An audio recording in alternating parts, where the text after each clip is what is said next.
This is Flare and Flow by The Legend of Chel on AO3. Chapter 6, Torrent. Keith barely recognized the person staring back at him in the mirror. Lotor had insisted Keith sit for a portrait to commemorate their engagement. Servants pampered Keith with fragrant oils, dressed him in silk robes, painted his face, and wove priceless gems into his long, dark hair. Keith hated every second of it. If that wasn't torture enough, Keith then had to sit still on the most uncomfortable chair in the whole Fire Nation and look serene as the painter did his work, while Lotor observed from the other side of the room. The prince seemed amused by the artist's need to remind Keith every few minutes to stop scowling. After what felt like decades, Keith was finally allowed to return to his new room. He swore if one more person touched him today, he'd scream, so he sent the servants away. It was probably a smart decision, as he didn't want to take his frustration out on people who were just doing their jobs. But now he was left sitting in front of a large vanity, trying to untangle the jeweler from his hair by himself. Keith was seriously debating the merits of just chopping it all off when he heard a knock on the door. "Keith, it's me," Shiro's voice called out. "Come in," Keith answered. He felt some of the tension he'd been carrying all day relax at the sight of his brother. "Hey, Shiro glanced between the knife in Keith's hand and his fistful of hair. "What are you doing?" Keith scowled. "Losing my mind is what I'm doing. I can't get these stupid things out." Shiro gently took the blade away and set it on the vanity's table. "Here, let me help." Keith sighed and crossed his arms on the table, burying his face in them as Shiro began to meticulously remove the jewelry. "You were right, Shiro," he mumbled. "I never should have agreed to fight him. What do I do?" He peeked up to meet Shiro's sympathetic reflection with his own miserable gaze. "That's actually what I came to talk to you about," Shiro said in a hushed tone that immediately caught Keith's attention. "Keith," Shiro said with serious eyes, "are you sure you don't want to marry Prince Lotor?" Keith jolted upright, his face flushed in indignation. "How can you ask that?" he demanded. "Have you not been paying attention to me the last few years?" Shiro raised his hands placatingly. I just want to make sure you looked at all your choices before doing anything rash. A lot of people would kill to be in your shoes right now." "Well, I'd kill to be out of them," Keith muttered.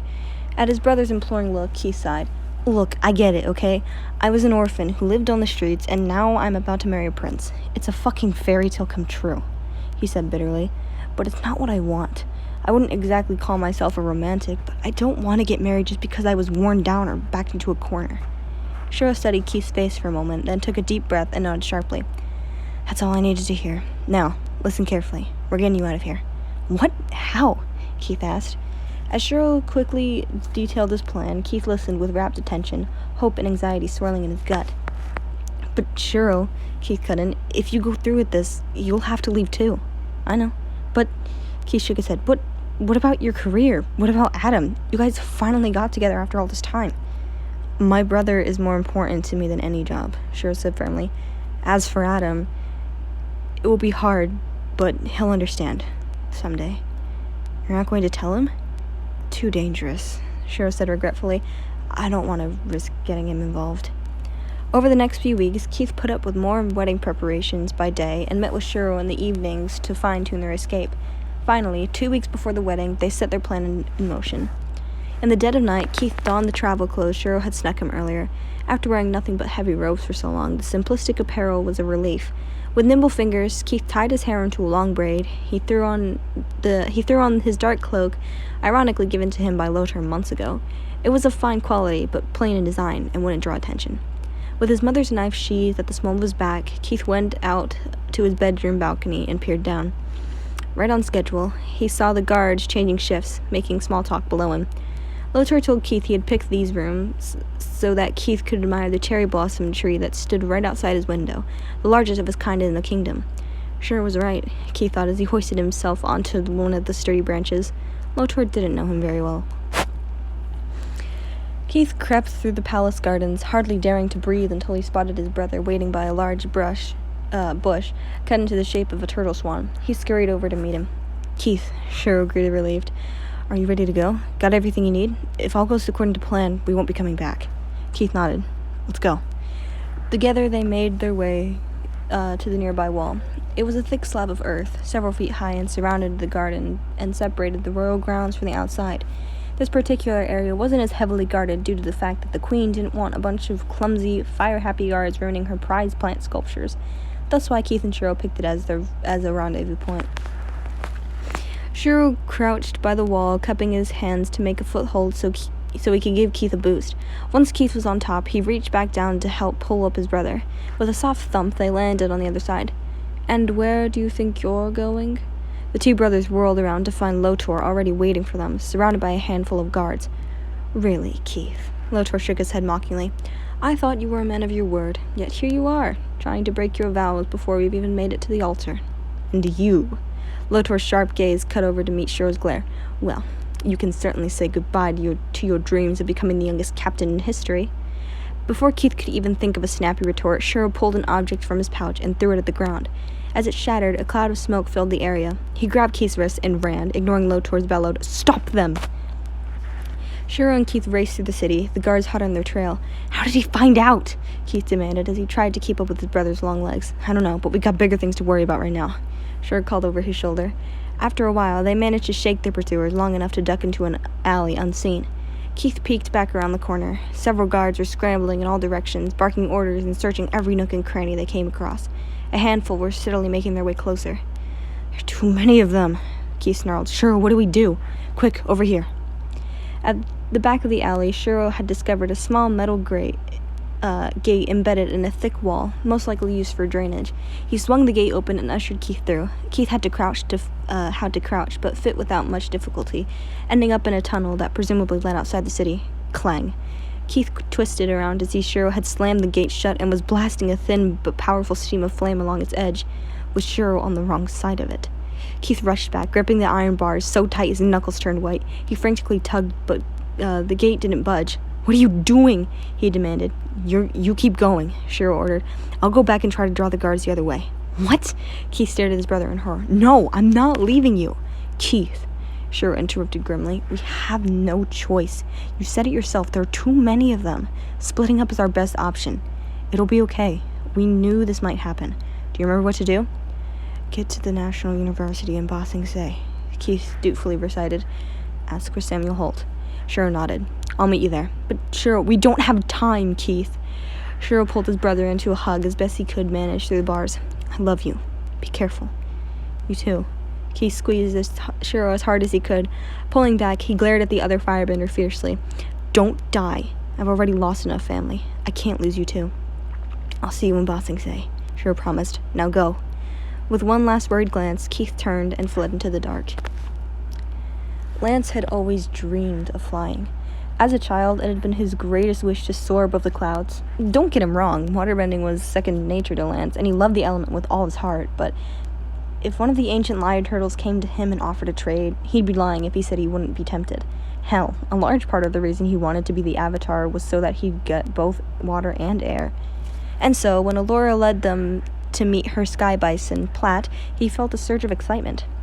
"I guess that explains how you got here so fast," Pitch commented as they stared up at the behemoth. Krang quickly went over some safety rules, using more interpretive dance than necessary, and they were in the air. Even though he was still sick with worry about Keith, Lance couldn't help but be caught up in the thrill of flying, watching in awe as Ponley Valley shrank below them. Hunk was having a less good time, visibly trying not to throw up. Thankfully, the ride was much smoother than that of a ship's, and he adjusted after a while. Once an hour or so had passed, Lance reluctantly pulled himself away from the edge of the large saddle. He could easily spend all day watching the clouds fly by and the ground flow beneath them, but there were more important matters to discuss first. Glancing to see Allura and Karan were involved in idle conversation up in the driver's seat, he scooted over to Pitch. "So," Lance said, gaining both his friends' attention, "you still haven't explained to us how you met Allura and Karan." Pitch grimaced. "It's a long story," she offered weakly. Lance crossed his arms, unimpressed. Allura said it would take at least a day to reach Keith. We've got time." "Okay, fine," Pitch said. "So, you know how the White Lion disappeared 10 years ago?" Lance raised an eyebrow and nodded. The White Lion of Air was one of the 4 lion spirits that watched over the nations. They were just as important as the Avatar when it came to keeping balance and peace. And when the White Lion vanished, fear and chaos had swept the land. The other 3 nations became paranoid about protecting their own lions, keeping them by the ruler's side at all times and out of the public's eye. Even Lance, who was distantly related to the chief of the Northern Water Tribe, had only ever caught a glimpse of the blue lion of water once. when visiting the palace with his family. Allura and Karan are on a mission to find it, Pidge revealed. Well, them and a bunch of other airbenders, but Allura is sort of the unofficial leader of the search. Okay, Lance said, and where do you come in? It's not so much as me as it is my dad. He's a professor at the National University in Ba Sing Se. Right, and that's why you said you were going there, Hunk recalled, to visit him. Pidge shook her head. I lied, she confessed. My dad and my brother, Matt, have been missing for almost a year. Matt was his apprentice. Lance and Hunk exchanged surprised glances. Pidge stared down at her clasped hands, eyebrows furrowed. They disappeared out of nowhere, just like the lion. The authorities opened an investigation, but didn't find anything. Eventually, I decided to go looking on my own. I knew it had to do with Dad and Matt's research. I spent months tracking down clues, finding dead end after dead end. Then one day, I was following a lead, and, well, she looked over at the airbenders. I didn't find my family, but I did find Allura and Karan. Turns out they were looking for Dad, too. According to Allura, he and Matt were actually working with them to figure out what happened to the White Lion. My guess is that Dad must have uncovered something big, but before he could tell anybody, he and Matt vanished, too. Oh, man, Lynn said sympathetically. I'm so sorry, Pidge. It's okay. I know they're alive somewhere. I just have to find them, she said with a determined glint in her eye. In the meanwhile, I've been trying to continue their work, helping the airbenders where I can. That's why I kept sneaking off to give updates and reports. Well, now you have us too, Lance set a reassuring hand on Pidge's back. We'll get Keith back, find your family, and save the world. Looking from Lance's fierce grin to Hunk's firm nod, Pidge drew herself up, a weak smile tugging at her lips. You make it sound so simple, she said with a small chuckle. Lance shook his head. It won't be easy, but we'll have each other's backs, and that will make all the difference. Thanks, guys, Pidge grinned. Now, let's go save the Avatar. Keith had a plan. His captors mainly kept him locked inside the wooden chest, but they let him out a few times a day to give him food and water and let him relieve himself. They shackled his ankles to a stake in the ground and held a blade on him as he ate to discourage him from trying any funny business. As soon as he was done, they threw him back in his prison.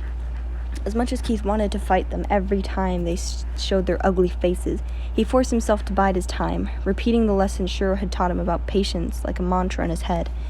On the 5th morning, his docile act finally paid off. Keith spooned tasteless porridge into his mouth and glanced up through his bangs to find his captors involved in some kind of argument. They had their weapons drawn, as usual, and were still close enough to notice if he tried to make a break for it, but they weren't actually looking at him. Watching them out of the corner of his eye, Keith sharply twisted his heel in the ground. A small pillar of dirt shot up from underneath one of the wagon's wheels, jostling the carriage and spooking the ostrators. The bounty hunter's head snapped around at the shrill squawking. The hell was that? Demanded the blonde one. As they both glanced around suspiciously, Keith quickly bent the remaining water from his cup into a small dagger of ice and hid it up his sleeve.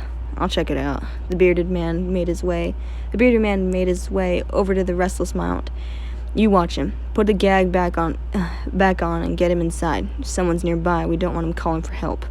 Keith winced as the bounty hunter shoved the cloth into his mouth and roughly yanked his arms behind him. After earthbending the heavy stake out of the ground and removing the chain from the boy's ankles, he grabbed Keith and manhandled him back into the chest. In his haste, he had neglected to bind Keith's legs together. A small stroke of luck, Keith thought as the wagon started to move again. Keith waited for a little while to make sure no one was going to come and check on him or fix his bindings. When half an hour passed and the bounty hunters showed no sign of stopping, Keith shimmied the ice blade out and quickly cut the ropes. Removing the gag with a breath of relief, Keith turned his attention to the lock. Now that his hands were free, he was able to bend water into the keyhole and manipulate the tumblers inside. Click. Keith cracked the lid open and peeked out cautiously. The two bounty hunters were both sitting in the front of the carriage, with their backs to Keith. If either turned around, they would see him in an instant. Heart hammering in his chest, Keith tried to slip out of the trunk as quietly as he could, when the wagon hit a large bump in the road, upheaving the carriage and causing Keith to topple to the floor with a loud thump. What the? The bearded man twisted around and locked eyes with Keith. Keith leapt out of the wagon, tucking and rolling into a run. He heard the bounty hunter shout behind him as the wagon screeched to a halt, followed by the sounds of running footsteps. The young avatar veered off the road and into the surrounding forest. He raced through the trees, trying to lose his pursuers. Part of him wanted to turn around and fight, but another part part that sounded suspiciously like Shiro argued that he wasn't in the best physical shape after being crammed into an enclosed space for days with little food or water. If they caught him again, the chances of a second escape were slim. Keith spotted a large, hollowed-out tree that had fallen over and rolled midway into a ditch. He dove down underneath it and pressed himself back against the dirt wall. Seconds later, his captors skated to a halt just above his hiding place. Where'd he go? I don't know, but he can't be far. You look over there. Peering up, Keith saw the blond man stomp away. The bearded man prowled along the edge of the trench, his eyes alert for any sign of movement. His careful footsteps came to a stop mere inches above Keith's head. Keith kept still, fervently hoping he couldn't hear Keith's rapid heartbeat. After an eternity, the footsteps moved on. Just as Keith let out a breath of relief, the long blade of a sword suddenly embedded itself through the log centimeters from his face. Instinctively, Keith lunged away and stumbled out of his hiding spot. "He's over here," the bearded man called, yanking his sword out of the wood. Seeing movement out of the corner of his eye, Keith glanced over to see the blond man already making his way towards them. The Avatar turned back just in time to leap out of the bearded man's reach as he tried to grab Keith. Keith bent a line of fire on the ground between them and the bounty hunters, forcing them to jump back. He spun and shot off, fully aware that wouldn't keep them at bay for very long. Sure enough, the blond man quickly used earthbending to smother the flames with dirt, and they were in pursuit once more. It was then that Keith's luck officially ran out, as the forest abruptly ended to reveal a large ravine. Keith scrambled to a halt to avoid falling down the steep cliff. Spinning around, he faced his captors with a sort of grim horror. "Nowhere to run," the blond man taunted. Keith lowered himself into a fighting stance, weighing his options. He was still pretty weak, but he might be able to take them if he used the other elements. Keith really didn't want to, though. Unless he killed them, the bounty hunters would no doubt spread the word that Lotor's missing fiancé was the Avatar, and then even more people would be after him. Before he could make a decision, an enormous shadow cast over them. "Keith!" Keith's head jerked up, and he watched in complete shock as Lance fell down from the sky like an avenging spirit, water whip already soaring to knock over one of the equally stunned bounty hunters. Taking full advantage of a surprise attack, Lance threw the blond man against a tree, knocking him out cold. The bearded man moved to retaliate, only to get beamed in the head by a large metal orb, joining his partner in unconsciousness. "Bullseye!" Pidge crowed from her seat atop the large sky bison hovering over the ravine. "Keith!" Lance rushed over to grab Keith's shoulder. "Are you okay? Did they hurt you?" Keith just stared at Lance, not fully comprehending what had just happened. "Keith?" Lance's eyebrows furrowed in concern. Finally, Keith's brain registered that this wasn't some fever dream he was having while still trapped in the chest, and that Lance and his friends were really here. Keith flung his arms around Lance, gripping as hard as he could. Lance squeezed back just as tightly. After a moment, he drew back so he could press his forehead against Keith's. "You found me." Keith stared into Lance's eyes with disbelief and awe. "Of course I did," Lance stated back with relief and another emotion Keith was too overwhelmed to interpret. "We're a team."